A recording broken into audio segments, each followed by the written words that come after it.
السلام علیکم جناب، میں ہوں تہمینہ شیخ۔ افسوسناک واقعہ پیش آیا۔ ہم اکثر اوقات یہ سنتے ہیں کہ غیرت کے نام پر باپ بیٹی کو قتل کر دیتا ہے، غیرت کے نام پر بھائی اپنی بہن کو قتل کر دیتا ہے، غیرت کے نام پر شوہر اپنی بیوی کو قتل کر دیتا ہے۔ اس نے پسند کی شادی کیوں کی؟ اس نے کسی کو پسند کیوں کیا؟ اس نے اپنی رائے کا اظہار کیوں کیا؟ اس بات پر لڑکیوں کو قتل کر دیا جاتا ہے۔ ایسا ہمارے معاشرے میں کوئی آج نہیں ہو رہا، عرصہ دراز سے یہ ماحول چل رہا ہے اور چلتا ہی آ رہا ہے۔ اچھا، ایسا کبھی نہیں سنا ہوگا کہ بڑی بہن کو بھی قتل کر دیا، چھوٹی بہن کو بھی قتل کر دیا؟ کس بات میں بھائی قتل کر دیا چھوٹی بہن کو بھی اور بڑی بہن کو بھی؟ اور پنچایت میں وہ کون سی بات تھی جس کو نہیں مانا گیا، جس کے نام ماننے پر دونوں بہنوں کو قتل کر دیا گیا؟ باپ بھی جلاد بن گیا، بیٹا بھی جلاد بن گیا اور رشتہ دار بھی جلاد بن گئے۔ کہانی کچھ اس طرح سے پیش آئی کہ وہاڑی کے ایک گاؤں میں رہتی تھی ایک فیملی۔ دو بہنیں تھیں، دونوں بہنیں جو ہیں بہت اچھی بچیاں تھیں، پڑھتی تھیں لکھتی تھیں۔ چھوٹی بہن کا نام تھا انم جو کہ کالج جاتی تھی، اور بڑی بہن کا نام تھا فروا جو کہ یونیورسٹی جاتی تھی۔ چونکہ فروا بڑی تھی تو وہ یونیورسٹی جاتی تھی، اور جو انم تھی وہ چھوٹی تھی، وہ کالج جاتی تھی۔ یہ فیملی جو ہے ان کا تعلق اہل تشیع سے تھا، یعنی یہ اہل تشیع تھے، اور ظاہر ہے جس گھر میں انسان پلتا ہے، بڑا ہوتا ہے، پیدا ہوتا ہے، تو وہی جو جسے کہتے ہیں اپنا لیا جاتا ہے کہ یہ اہل تشیع ہے تو یہ اہل تشیع ہے، یہ اہل سنت ہے تو اہل سنت ہے، کیونکہ اس گھر میں پیدا ہوا ہے۔ فروا چونکہ یونیورسٹی جاتی تھی تو یونیورسٹی میں آپ کو پتہ ہے کہ بوائز گرلز دونوں ہوتے ہیں۔ فروا کو پسند آیا ایک لڑکا جس کا نام ہے سلمان۔ فروا سلمان کے ساتھ اٹھتی بیٹھتی تھی، گپ شپ ہوتی تھی، کھانا پینا ہوتا تھا، ظاہرہ پڑھائی کے متعلق بھی بات چیت ہوتی تھی، جس کی وجہ سے فروا کی انڈرسٹینڈنگ ہو گئی سلمان نام کے لڑکے کے ساتھ۔ اب ظاہر ہے جب ان کی انڈرسٹینڈنگ ہو گئی تھی تو پھر عمومی طور پہ ہم یہ دیکھتے ہیں کہ لڑکیاں جب ملاقات کے لیے جاتی ہیں تو اپنے ساتھ کسی نہ کسی فرینڈ کو، کسی کزن کو، کسی چھوٹی بہن کو ساتھ میں لے جاتی ہیں۔ اسی طرح سے کچھ فروا نے کیا۔ فروا اپنی بہن انم کو ساتھ لے جاتی تھی کہ مجھے حوصلہ رہے گا کہ میری بہن ساتھ بیٹھی ہے۔ سلمان نے بھی سیم یہی فارمولا اختیار کیا۔ سلمان نے اپنے بھائی احمد کو لیا کہ تم میرے ساتھ چلو، مجھے حوصلہ ہو جائے گا، ہم مل کر وہاں پر بیٹھیں گے، کوئی مسئلہ نہیں ہوگا، تم میرے ساتھ ہو تو چلو مجھے حوصلہ ہے۔ اچھا، اب سلمان اور فروا آپس میں گپ شپ کرتے تھے، اور دوسری طرف سے احمد اور انم، ان کی آپس میں گپ شپ جو ہے وہ سٹارٹ ہو گئی۔ یہ لوگ آپس میں گپ شپ کرتے تھے، دونوں ان کی اسی طریقے سے ساتھ جا کے انم اور احمد کی بھی آپس میں انڈرسٹینڈنگ ہو گئی اور گپ شپ شروع ہو گئی۔ یہ انڈرسٹینڈنگ آہستہ آہستہ محبت میں بدل گئی، اور محبت میں بدلنے کے بعد انہوں نے یہ سوچا کہ ہم بھی اب پسند کی شادی کریں گے۔ ظاہر ہے جب بہت سارا ٹائم اکٹھے گزارا جائے، یونیورسٹی میں گزارا جائے، اور پھر آپس میں لائکس اور ڈس لائکس آ جائیں، محبت کا نام آ جائے، تو پھر لڑکا لڑکی کی یہ کوشش ہوتی ہے کہ ہم اب آپس میں شادی کریں گے۔ اچھا، شادیوں کا ٹائم کمپلیٹ قریب آنے لگا۔ ہمارے یہاں آپ کو پتہ ہے کہ بچیاں جب جوان ہوتی ہیں تو یہ سوچا جاتا ہے کہ جی اب شادی کر دینی ہے اس کی۔ اسی طرح سے جو ہے فروا اور انم، انہوں نے بہانے سے گھر میں یہ بات شروع کی کہ ہم لوگ اہل تشیع ہیں تو ہم اہل سنت میں رشتہ کر سکتے ہیں، اس میں کوئی برائی تو نہیں ہے، ہم اہل سنت میں رشتہ کر لیتے ہیں۔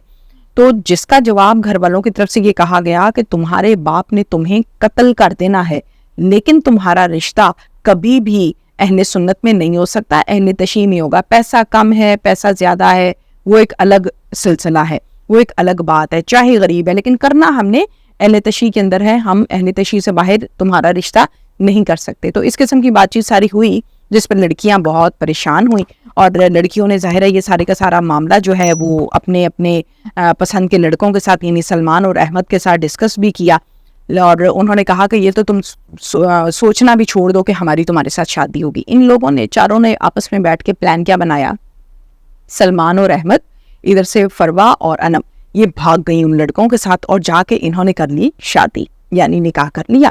اور نکاح کے بعد انہوں نے 164 کے بیانات بھی دے دیے کہ ہاں جی ہم نے شادی کر لی ہے اپنی مرضی کے ساتھ۔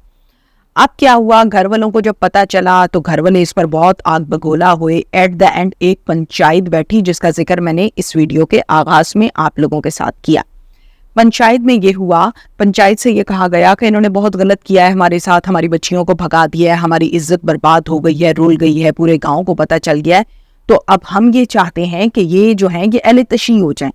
اب ظاہر ہے لڑکے کی جو فیملی تھی وہ تو اس بات کو نہیں مانتی تھی کہ اہل تشیع ہو جائیں، انہوں نے صاف جواب دے دیا کہ ایسا نہیں ہو سکتا ہے، یہ غلط بات ہے، تو آپ لوگ ایسا کریں کہ اور کوئی بات اگر آپ کے دل میں ہے تو آپ وہ کر لیں.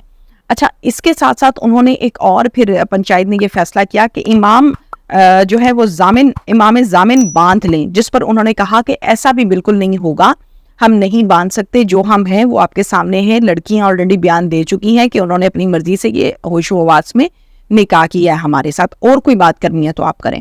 ایٹ دا اینڈ پھر یہ بات مانی گئی اور یہ بات فیصلہ ہوا پنچایت میں اس بات پر کہ لڑکیاں آپ ہمیں واپس دے دیں, ہم جہیز بنائیں گے, ہم وج گج کے, ہم تمام اہتمام کے ساتھ بینڈ باجوں کے ساتھ اپنی بیٹیوں کی شادیاں کریں گے جیسے سب کرتے ہیں, تو تم عزت سے آنا اور عزت سے آ کے لے کے چلے جانا.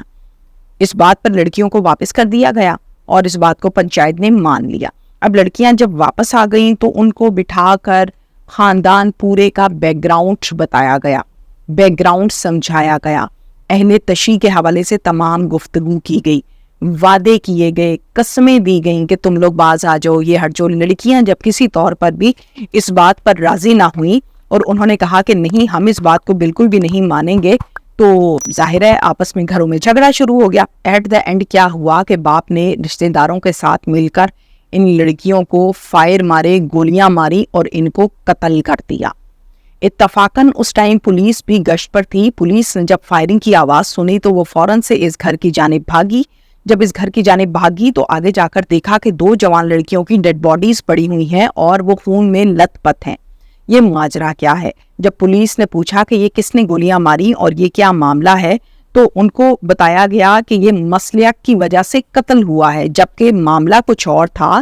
شادی ہو گئی تھی, نکاح ہو گیا تھا اور یہ سارا معاملہ تھا. اور ایک وہ بات جو پنچایت میں امام ضامن کے حوالے سے میں نے آپ کو بتایا کہ وہ لوگ نہیں مانے تھے لڑکے والے, جس پر ان لڑکیوں کو قتل کر دیا گیا ہے. اب اہل تشیع اور اہل سنت ان جماعتوں کی ایک اپنی اپنی سوچ ہے. ظاہر ہے اہل تشیع کا اپنا ایک طریقہ کار ہے, اصول ہے, اپنا ایک سلسلہ ہے. اہل سنت جو ہیں ان کا ایک اپنا سلسلہ ہے, اپنا طریقہ کار ہے.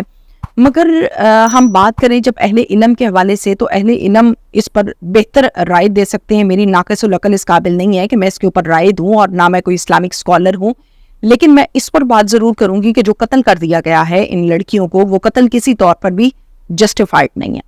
آپ اس کا کوئی ریزن نہیں دے سکتے, آپ اس کو ثابت نہیں کر سکتے کہ میں نے ٹھیک کام کیا ہے, جی مجھے یہ کام کر لینا چاہیے تھا, میں بالکل آئی ایم سیٹسفائیڈ. یہ غلط ہے. قتل کسی طور پر بھی جسٹیفائیڈ نہیں ہے. تو کہیں ہم سنا کرتے تھے کہ بہن بیٹی کو قتل کر دیا, یہاں تو دونوں بہنوں کو غیرت کے نام پر قتل کر دیا. اور بہت سے ایسے معاملات ہوتے ہیں جس میں ہم دیکھتے ہیں کہ پنچایت میں فیصلہ ہوتا ہے اور پنچایت کے بعد یہ معاملات ہوتے ہیں. اس کے ساتھ ہی آگے کی کیا کہانی ہے وہ بھی آپ کو بتائیں گے. Thank you very much.